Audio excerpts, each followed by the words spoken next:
You are listening to INTERFORM Podcast with Ro on the radio. You're going to want to hear this. On this episode, we're not going to talk about being somebody's 10th romantic partner, period. No. Right, because that's...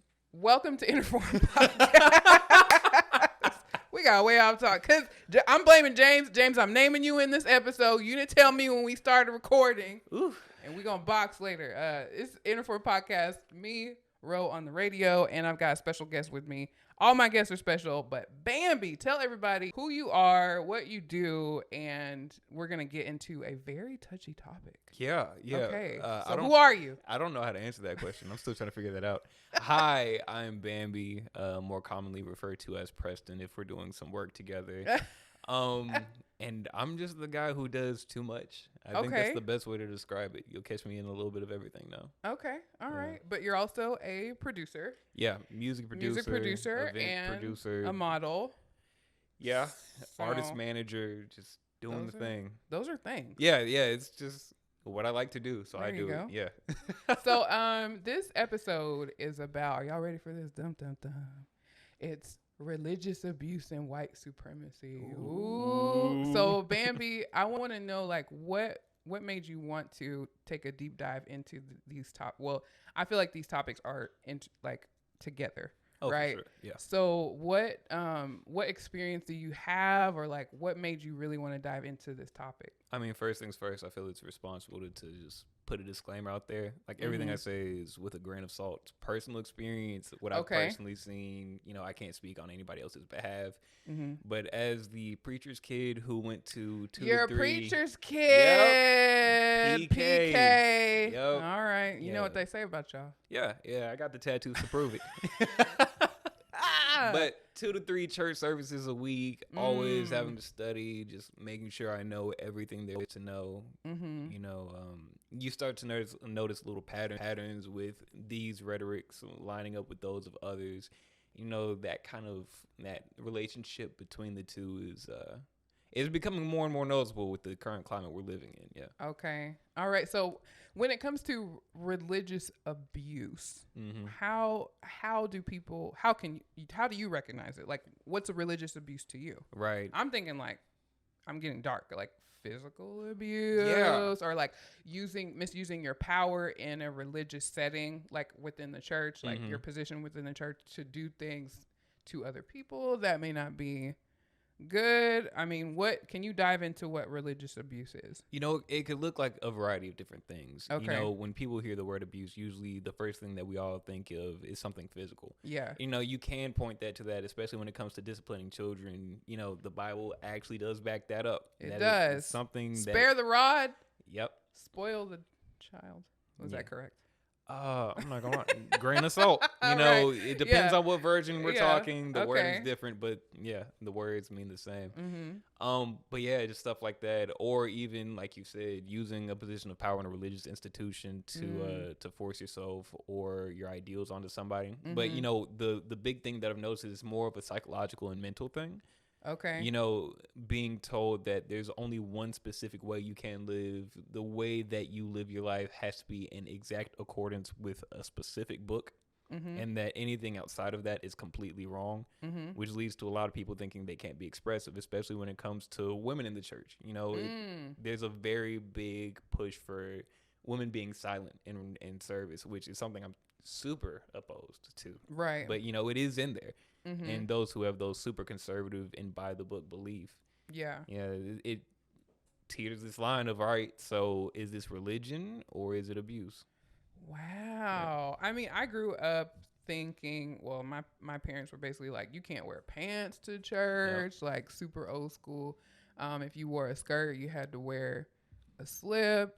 I mean, but to me, those particular things may not be abusive, but they are rigid rules, right? When we start getting into the term of abuse, is this something, I mean, if you're comfortable sharing, is this something that you experienced personally, or did you see some things happen that you're like, maybe at the time you were like, that's just how it is. Like, that's how church people, that's how we grew up, and it is what it is. But then when you get older and you get more experience, you're like, that probably wasn't appropriate.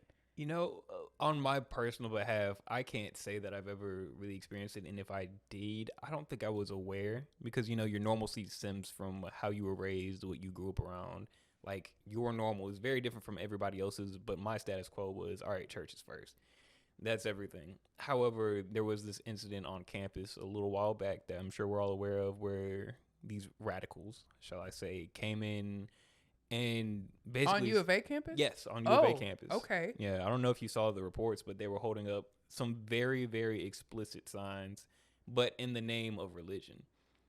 Can you tell me the signs?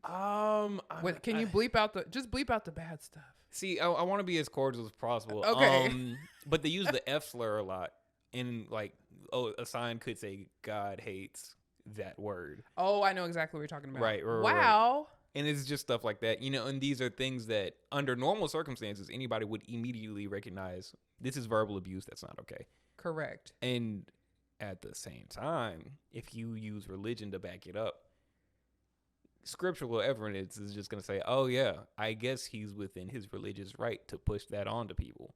Son of a fish. Right. Are you joking? Right. So it's this really, it's not even a gray area. There are no blurred lines. It's wrong.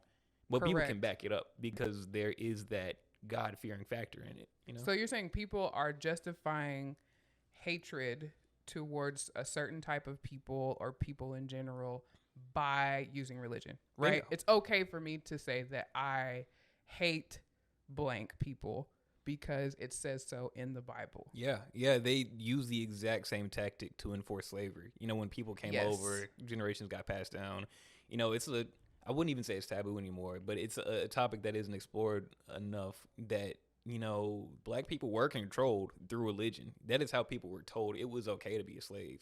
Like, this is what we do. And you can still see signs of it today. I'm not going to get too far into what those signs are, but you can very clearly see that religious abuse in the black community is strong. Like, it is strong, and people will not let it go because that's just what we've been raised on. Yikes. But when you can use something as powerful as the name of God to push these kinds of agendas, I can't say there's any clean-cut solution, but recognizing it is a very serious thing that we all need to be aware of. How have people gotten away with it for so long so far? I'm thinking that maybe they have tried other ways to get people to agree with their beliefs, and it doesn't work.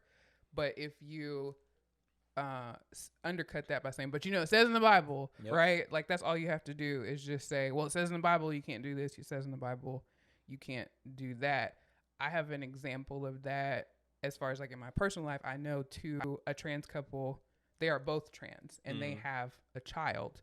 And so the comments because they put it on Facebook, was that, you know, two people from this community can't raise this child because it's not right. And the person and this is people that I went to high school with, and the person who said it, and I kid you not, literally has 5 children by 4 different women that he does not financially or he doesn't take care of and doesn't see. Right. And using the Bible or religion to justify his misperception or his confusion and being so comfortable saying that on a public platform is very strange to me. I don't understand how you are comfortable saying that without looking inward. So I think a lot of the problem is people aren't really taking accountability or looking inward before saying things that they probably shouldn't say. So let's get into the white supremacy part of it. That is so uncomfortable. It's uncomfortable to say. Yeah. Putting those words together in a sentence is like people Mufasa. are uncomfortable. Yeah, exactly. People are uncomfortable saying it anyway because it makes everybody uncomfortable. So when it comes to religious abuse and white supremacy, how are those two connected? All right, so let's just get into the weeds here. Oh gosh, right. Are y'all ready? Credibility. Okay. Credibility check. Okay. First, one of the most quoted scriptures, but least followed, let he without sin cast the first stone. Like, you can't judge nobody if you don't have your own mess together, but we do. Yeah, correct. But let's unpack first that it is very clearly stated in the New Testament, like, do not have any political affiliation. That itself is Shut wrong. your mouth. Right. Okay. However, we have an entire half of our bipartisan bipartisan system that's very we're Bible, guns, and right. So there's that whole thing into play where if you use the Bible as your political platform, you're in the wrong. Like you really can't do that. That's also using the Lord's name in vain by using God's name to push an agenda. That's 2 in 1. Like y'all are wrong. But I digress on that point. The white supremacy portion comes in because let's start from like the very roots of things as far as we can record. The Klan's a Christian organization. Say that again? The Ku Klux Klan. The clans of Christian?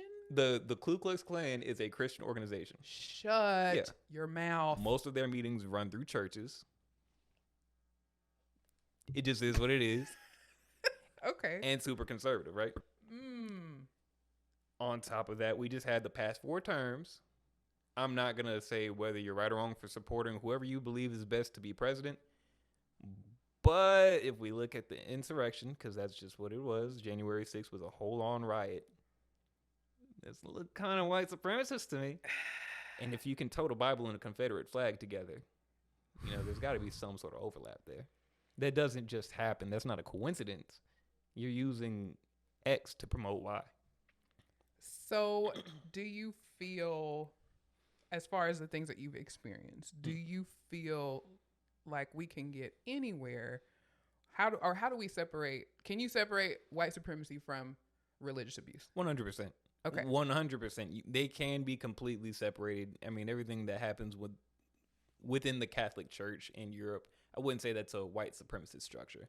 Okay. However, over here, it's pretty common. Like those two coming together to say, hey, we can be as oppressive and abusive as we are because we've also got God on our side. My question is, what makes people so confident that they have God on their side? Is this an assumption?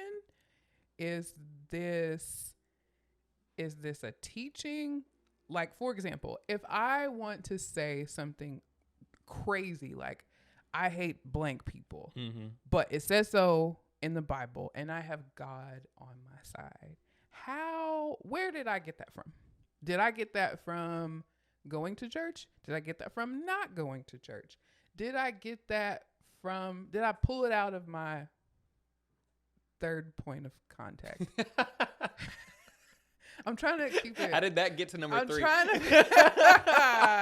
I'm trying to keep it PG. Yeah, no, I often ask myself that same question because I was thinking just this morning, actually, the people who seem to be the most diehard in their faith are the people who are either in lower income areas or have less access to like public education. Really? Yeah. I mean, if you notice, the most diehard people out there are the people who are. Okay, let me flip it the other way. Okay. I don't know too many billionaires or millionaires who are out here really toting the Bible like that. But where I come from, a not so nice part of America, that's everything. Like nobody's rich, but we got our faith. You don't go to therapy, you go to church, you pray about it. Like that is correct. Yeah, but it's just when you don't have access to certain resources or other ways to increase your knowledge base, your first thing you're going to turn to is faith. Like, I don't have answers, so this must be a God thing. You know what I'm saying? Not to say that there's necessarily a wrong thing with that, but if this book is all you know and somebody drilled it into you the way that they drilled it into people in the past, like generationally speaking, that's just how you're going to pick it up. That's interesting. Yeah. I with religious abuse, my experience is I think lack of accountability plays into abuse in the way that my parents, maybe family members and friends, instead of actually making things happen in action or taking accountability for things that have happened in their lives, what they choose to do is say things like, give it to God. But prayer without action is kind of a lost cause. Exactly. I am not saying that prayer does not work. However, if your lights are getting ready to be cut off, you can't give it to God. You would probably need to find a second form of income, or you can't just be unemployed and just pray that things will be okay. And I've noticed that pattern within the Bible Belt, because I grew up in East Tennessee, in the South. Would you say religious abuse and white supremacy is more prevalent in the South? I mean, I think I know the answer, but I haven't lived anywhere else. So, as far as America goes, yes. Okay. Yeah. And when it comes to other cultures, I think China's got us whooped. Really? By far, yeah. Yeah, there's some parts of that area where, because Christianity was and probably still is a very frowned upon belief. Okay. You have your underground circuits of religion, and they are very by the book. Like, if something bad happens to you, you were probably doing something wrong. Should have followed the Bible more. There it is. Yeah, and that applies over here too. But we're not being persecuted on that level over here. But yeah, definitely in the South, because religion became a very big part of that colonial belief, especially when it came to slavery and how we were raised to believe, oh yeah, if you don't uphold these certain rules, punishment is definitely on its way. Correct. Hellfire and brimstone is deserved of those who don't follow our guidelines bit by bit. And when you just have that constantly circulating in everybody's household, it just is what it is in the South. Okay. Yeah. Where would you say, like, let's look at 10-year-old Bambi, right? How was your outlook on religion then versus your outlook on religion a few years later? Wow. I had to sneak that in there. Yeah, that was good. That was real good. If people don't know, they don't know. That was great. I got you. I'm only 13. I remember very distinctly. It's funny you said 10 years old. I was at a Bible study, and my granddad was the pastor of this church. Man, it's all through your family. All aunts, uncles, parents. Okay. Like, there was nobody except for a couple family members here and there who weren't preachers in some sense. So Gee whiz. Okay. All I knew growing up. And I remember asking Bible study, how could there not be a beginning to God? And that was the first moment where I went into my agnostic phase. Spoiler alert, I'm actually a Christian now, just not a by the books one. I'll admit it. Okay. But I remember my granddad saying that's what makes him God, and that just being the answer. And you were okay with the answer at 10? No, I burst into tears, confused like that. I mean, maybe it's not supposed to make sense to me because I don't even remember 2001 and I was there. Okay. So the idea of there being some all-powerful being that's just always been there freaked me out and just didn't make sense, and that was the only answer I got. A couple years later, I went through this hard atheist phase, like 13 through 16. Really? Big time. Wow, okay. Hardcore. And I think I only came back to it because I discovered progressive Christianity, especially through a book that I've just recently been recommended by a great friend of mine, The Language of God, that kind of takes my super pragmatic and scientific beliefs and lines them back up with the faith. Okay. Which, like, thank God for that. Okay. Thank no God. pun intended. I see what you did there. But yeah, it's just always been shifting and sort of evolving as time goes on. And even now, there's this moment where I have to come to myself and say, hey, you don't really know, but that's the point of faith. Yeah. Okay. The faith of a mustard seed. Right. Like, as long as you got a little bit, you'll be fine. Mm-hmm. But don't stop actively working towards making things better. Don't stop trying to actively love people. And because of that ever-evolving belief, I think that's what's keeping me from saying, anybody who's not following this book is just damned to hell. Like, I can't think that way. Just because of the way I've seen things and what I've done and experienced, be everybody who's thinking of that vein or uses religion to control other people, it's probably because it happened to them too. So I can be a little bit more lenient and patient. But when you start crossing those lines like the people did on the U of A campus, it's like, all right, cool. Right. When are we going to take accountability? When are we going to recognize that this isn't just a God thing? This is a whole problematic structure that's being reinforced by Christianity or this interpretation of it.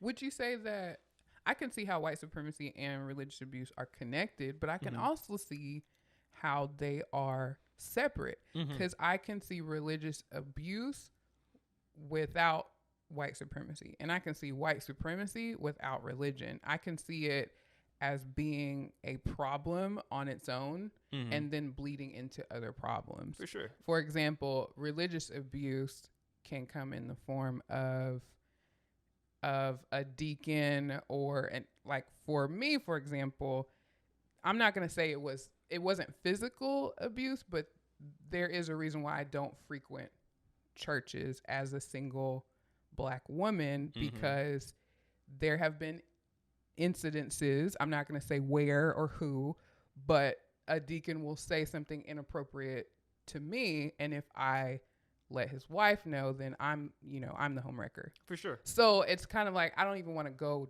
down that road. Not saying all churches are bad, and not saying all people will do that, but I will say that that's a prime example of how you can separate the two. Big time. Right? I don't think that's white supremacy. I think it's just a horny deacon, right? Yeah.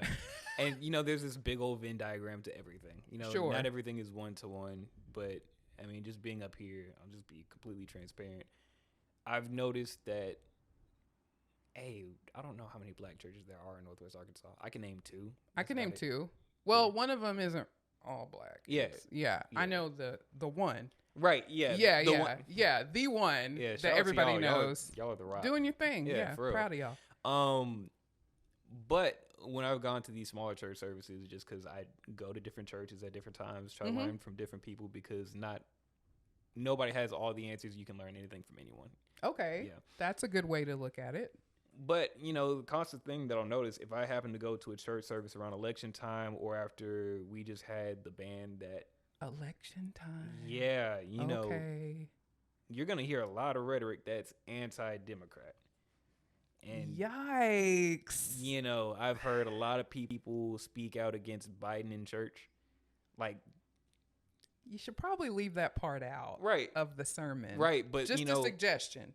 That's the thing, though. That's where the blurred line begins, because, like you said before, there are parts of religious abuse that have nothing to do with white supremacy. Sure. There's a whole lot of white supremacy that has nothing to do with religion. Mm-hmm. But it's in there. Like, it's ingrained, it's encoded. You might not see it. You might not recognize it. But by promoting the same platform that promotes white supremacy, because it happens to also align with religion at the same time, you're going to notice some little overlap in there. So what are some things that people can pay attention to, either in sermons or in churches? Like, if they are a part of something in church, how can they stay away from religious abuse? Or if I recognize religious abuse, or if I recognize white supremacy in my church home, should I just go to another church? It's tricky. It's really tricky. And honestly, the way that church is structured, people find family there. That's where they find family their and connection. Community. Yes. Especially when you get older, you're not on a college campus. You're not just meeting new people. Your church family is probably your day ones. Those are the people who are going to have your back when you need them. Facts. It's not an easy thing, but to be honest, leaving any abusive relationship is difficult. Yeah. You can be on the outside in and say, why didn't you just leave? But until you're in that position, when that's all that sense of security goes with you. Okay. So, I mean, I guess just look out for the telltale signs. And if you feel as bold enough to speak out against it or find a new position, then do so. But any sermon that's not based in love or having a deeper understanding of your relationship with the spiritual aspect of things, or deepening your connection, or just making you feel better about life. Any sermon that's out here speaking out directly against people, or is speaking at somebody instead of to them, that's a red flag. This is so you would say it's a red flag if I go to a church and they immediately start talking about Biden, or they start talking about abortion. So if I go to a church and they start talking about how wrong it is to have an abortion, is that a red flag, or are they just teaching what they know? It's nuanced. It's so nuanced. You know, with abortion in particular, you know, It's a touchy subject. Yeah, first things first, I'm pro-choice. Okay. But I'm pro-choice in the fact that it's none of my business. Boom. Like, that is just straight up. And Boom. anybody who has the gall to say that that decision is right or wrong and they're not personally in that position, they're wrong to begin with. Okay. However, if you feel so inclined to speak on it, feel free to do so. But condemning people who have done it and saying that they're the worst creatures on earth, that's a red flag. Like, that's a no-go. So, okay, I think I can recognize that. If I'm your age, under 25, I can recognize some bad signs by going to different church sermons. I feel like if it's early on, then it's new enough to where I can leave, right? It's when you have been a part of a church home or a church family for like 10 years, and then maybe you get a new pastor, because that kind of happens. And then the new pastor starts talking about these things that maybe the old pastor didn't touch on. And you're like, I kind of feel a little differently about this. So I think at that point, it's a little bit harder to leave. How do you recognize white supremacy in the church? That's a tough one as well. Yeah. Okay. You know, I can't always recognize, as a black guy, I can't always tell when something has a white supremacist structure to it. I don't think I can either. Yeah, especially, you know, in our day-to-day lives and how things are funded, where we get our income sources from. Like, just straight up, you can say, oh, yeah, I don't support Chick-fil-A because of their beliefs.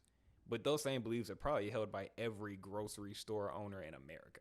They just didn't publicly announce Exactly. it. So that's real tricky, because with religion, it's always out there. It's supposed to be out there. You're supposed to be spreading your love or message. White supremacy is tricky. You don't notice it until it's too late. And they got you. Yeah, right. Okay. Sure. All right. So closing thoughts, tell people something about religious abuse and white supremacy, how they're connected, or something that they may not otherwise know or have thought of. Yeah. Maybe from your experience, like what's something that you don't want someone else that may be watching or listening to go through that you may have gone through? If anyone feels as though they can tell you how you can live your life without first looking in the mirror and saying what's wrong with them under any pretense, that's just unacceptable. Okay. By no means can anybody back that up. You can't cite any source that says, I'm right, you're wrong, your life is an abomination. That's just twisted. That's such a strong word. Right, yeah. But, you know, if you ever find yourself in that position, know that it doesn't have to be that way. Okay. And, you know, I completely sympathize for those who don't want to speak out against the people who've done that to them. Okay. Completely get it. But, yeah, you can't justify any sort of twisted behavior or speaking out against what brings you happiness under the guise of religion. Okay, that was real. That was INTERFORM Podcast. I'm Ro on the radio. Follow me on Instagram. It's RO_on the radio, all one word. You can also look up INTERFORM at our website. It's interform.art. Bambi, let everybody know where you can be reached, all your handles and all that jazz. Yeah, I'm Bambi. You can find me with an X. Yeah, Bambi with an X. That is literally my Instagram name. Bambi _X. If you ever want to reach out, ask any questions, have a continuation of this conversation, or prove me wrong, I would love that, because I love being proved wrong. It's a great way to learn. Would you? Yeah. Okay. Yeah. Being wrong is the only way you can grow. Wait, yeah, that's pretty much the main way to find me. That's real. INTERFORM Podcast, Ro and Bambi. All right. Thanks.